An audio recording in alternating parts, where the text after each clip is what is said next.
क्या होता है डीएनए टेस्ट, कितने दिनों में आता है इसका रिजल्ट, कैसे लिया जाता है जांच का सैंपल। डीएनए टेस्ट का नाम हर किसी ने सुना तो जरूर होगा, लेकिन बहुत ही कम लोगों को पता होगा कि आखिर ये टेस्ट क्यों और कैसे लिया जाता है और क्यों इस टेस्ट की जरूरत पड़ती है। तो अपने इस वीडियो में हम आपको डीएनए टेस्ट से जुड़ी हर वो अहम बातें बताएंगे जो ना आपको पता होंगी और ना ही आपने कभी सुनी होंगी। पैटर्निटी संबंधी मामलों के लिए इसका जिक्र ज्यादा होता है। इसका इस्तेमाल अपराध के मामलों में कुछ जटिल केसों को सुलझाने में होता है। अब हाल ही में हुए बालासोर रेल हादसे में जान गंवाने वालों की पहचान के लिए इस टेस्ट का सहारा लिया जा रहा है। हालांकि डीएनए टेस्ट की प्रक्रिया समय लेने वाली होती है। इसका इस्तेमाल डॉक्टर से लेकर कई मामलों में होने लगा है। दुनिया में कब आई ये तकनीक?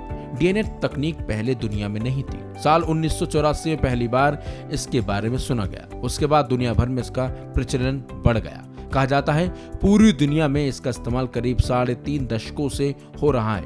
1984 में scientist LK. Jefferies DNA testing को उस अंजाम तक ले गए जिससे आज की दुनिया परिचित है। हालांकि डीएनए के बारे में तमाम खोजें और रिसर्च 19वीं सदी से जारी थी। क्यों होता है डीएनए एनालिसिस? डीएनए इंसानी शरीर की एक बहुत ही जटिल संरचना होती है। यह हमें हमारे माता पिता पूर्वजों से विरासत में मिलता है। हर इंसान का डीएनए कई मामलों में बिल्कुल यूनिक होता है। किसी इंसान के डीएनए से उसकी पिछली पीढ़ी की जानकारी मिलती है। इसके सैंपल को मैच करके इंसानों के संबंध की जानकारी मिलती है। क्राइम सीन पर क्रिमिनल की पहचान के लिए भी डीएनए टेस्ट की मदद ली जाती है। कहां से लिया जाता है सैंपल? डीएनए की जांच करने के लिए सैंपल के तौर पर इंसान का खून, लार, थूक, नाखून, बाल, दांत, हड्डियां, इन सब चीजों का इस्तेमाल किया जाता है। किसी भी इंसान का डीएनए सैंपल उसके दस्ताने, कपड़े, यंत्र, हथियार, टूल्स, मास्क, टोपी, अंडरगारमेंट्स, बिस्तर, गंदे कपड़ों, कटे हुए नाखून, कप, बॉटल, सिगरेट के बर्ड्स, टूथपिक, टूथब्रश, लिफाफे आदि से लिया जा सकता है।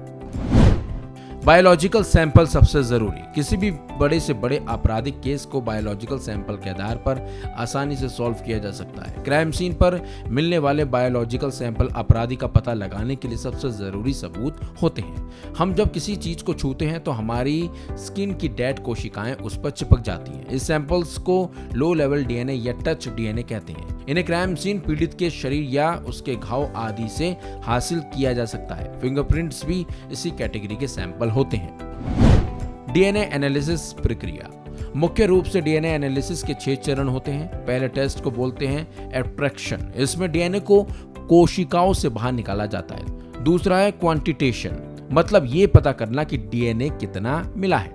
तीसरा है एम्प्लीफिकेशन, इसमें डीएनए की कई कॉपीज तैयार की जाती हैं। चौथा होता है सेपरेशन, यानी एम्प्लीफाइड डीएनए प्रोडक्ट को अलग अलग करना। फिर आता है एनालिसिस और इंटरप्रिटेशन, इसमें क्वांटिटी और क्वालिटी के हिसाब से डीएनए की तुलना होती है। इसे प्रोफाइलिंग भी कहा जाता है। सबसे अंत में आता है क्वालिटी इंश्योरेंस, इसमें डीएनए एनालिसिस की रिपोर्ट को तकनीकी आधार पर जांचा जाता है कि वो कितनी सटीक है। हमें यकीन है हमारी इस वीडियो की मदद से आपको आज डीएनए के बारे में पूरी जानकारी मिल गई होगी। ऐसी ऐतिहासिक और रोमांचक खबरों को देखने के लिए देखते रहिए वन इंडिया।